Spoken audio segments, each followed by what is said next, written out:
আব্দুল্লাহ বিন উবাই হয়েন না। আপনারা পারলে খালিদ বিন ওয়ালিদ হন, আব্দুল্লাহ বিন উবাই হয়েন না। আব্দুল্লাহ বিন উবাইকে তো চিনেন, এটাও ব্যাখ্যা করতে হবে। ওই উহুদ যুদ্ধের দিন গেছিল সাথে, চলো আমরা যুদ্ধ করতে যাব।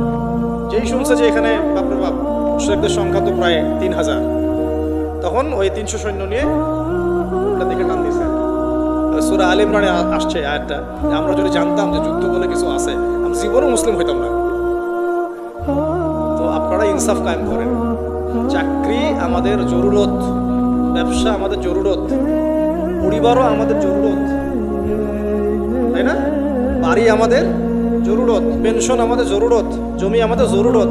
এগুলো নিয়ে কেউ কবরে যাব না আমরা, এগুলো নিয়ে কেউ কবরে যাব না আমরা।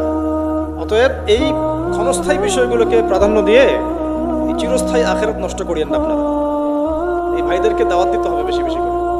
আল্লাহ পাক আমাদের এই প্রত্যেক ভাইদেরকে যেন কথাগুলো বোঝার এবং আমল করার তৌফিক দেন, হেদায়েত যেন নসিব করে না।